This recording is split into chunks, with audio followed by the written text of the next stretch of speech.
मकर संक्रांती हा दिवस अत्यंत महत्त्वाचा असतो, खूप शुभ दिवस आहे आणि अशा शुभ दिवशी आपल्याला काही छोट्या वस्तूंची जर खरेदी केली तर त्या वस्तूंचा आपल्याला खूप लाभ होतो आपल्या आयुष्यामध्ये. आपल्या आयुष्यातल्या दुःख, अडचणी, संकट हे जाण्यासाठी, ज्यासाठी आपण नेहमी प्रयत्न करत असतो की देवा माझ्या घरावर, माझ्यावर कधीही दुःख, संकट जे आहे ते येऊ नको देऊ, माझ्या घरामध्ये फक्त सुख असलं पाहिजे, आनंद असलं पाहिजे. मग यासाठीच आपल्याला काही शुभ दिवशी काही गोष्टी घेणं हे खूप महत्त्वाचं ठरतं.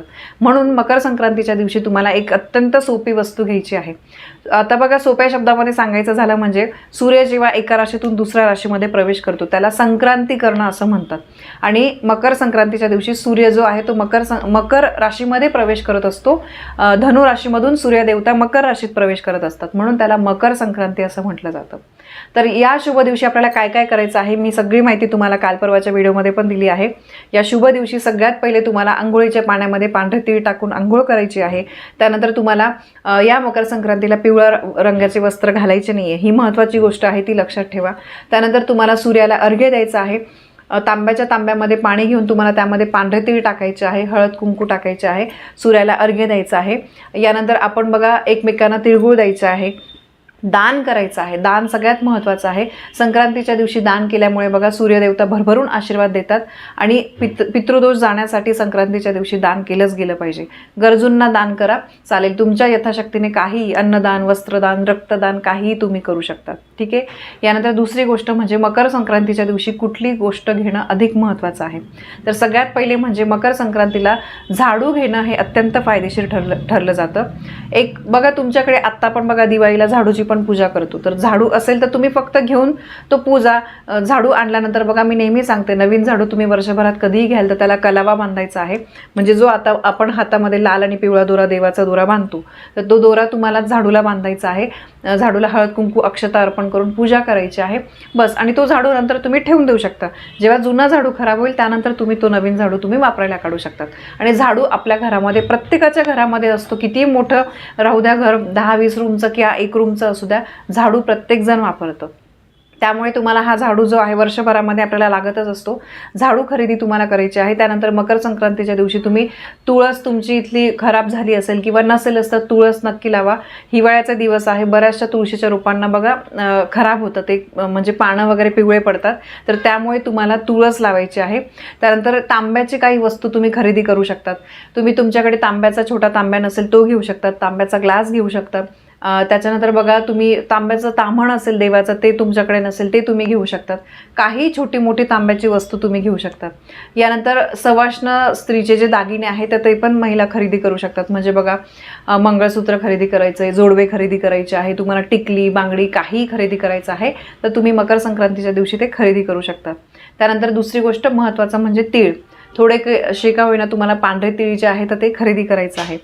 बघा, या सगळ्या गोष्टी ज्या आहेत त्या खरेदी केल्यामुळे, मकर संक्रांतीच्या दिवशी विशेषतः त्या खरेदी केल्यामुळे त्याचा आपल्या जीवनावर चांगला परिणाम होतो, खूप लाभ होतो.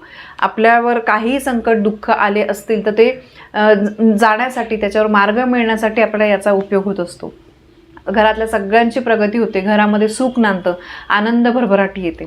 तर हे त्यामागचं कारण आहे. बघा, अगदी छोट्या गोष्टी मी तुम्हाला सांगितल्या आहे, फार काही खर्चिक या गोष्टी अजिबात नाही आहे, त्यामुळे नक्की या खरेदी करा. आता बघा, हे तर मी तुम्हाला सांगितलं की काय खरेदी करायचं आहे, काय केलं गेलं पाहिजे. याशिवाय मकर संक्रांतीला काय करू नये हे पण तितकंच महत्त्वाचं आहे. कुठल्या गोष्टींची काळजी घ्यायची, कुठल्या चुका नाही झाल्या पाहिजे.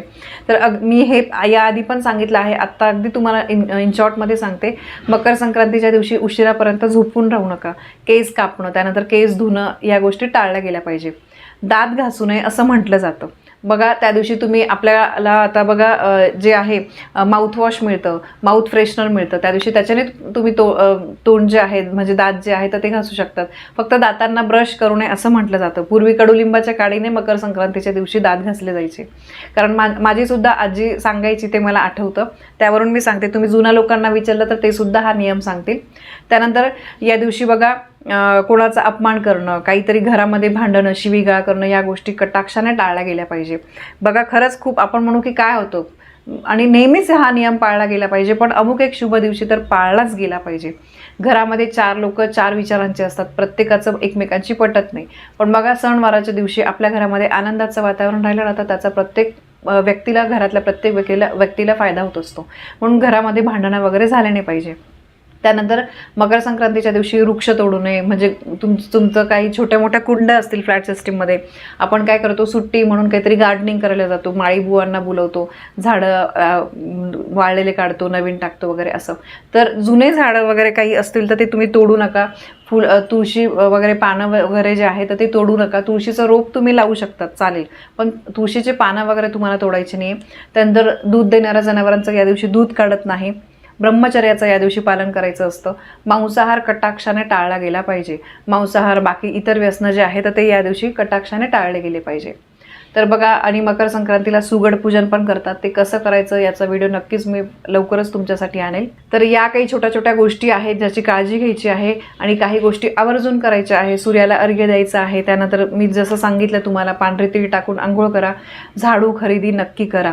बघा, झाडू साक्षात लक्ष्मीचं रूप मानलं जातं. झाडूची आपण पूजा करतो. चुकून पण झाडूला पाय लागला तर आपण पाया पडत असतो. झाडू हा खरंच खूप महत्त्वाचा असतो. आपल्या घरातली अलक्ष्मी तो बाहेर काढत असतो आणि घरामध्ये स्वच्छता ठेवण्याचं काम करतो. आणि जिथे स्वच्छता असते तिथेच माता लक्ष्मी वास करते. म्हणून तुम्हाला या दिवशी झाडू खरेदी करायचा आहे.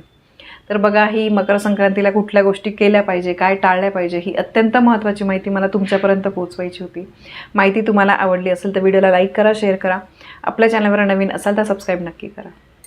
धन्यवाद. श्री स्वामी समर्थ.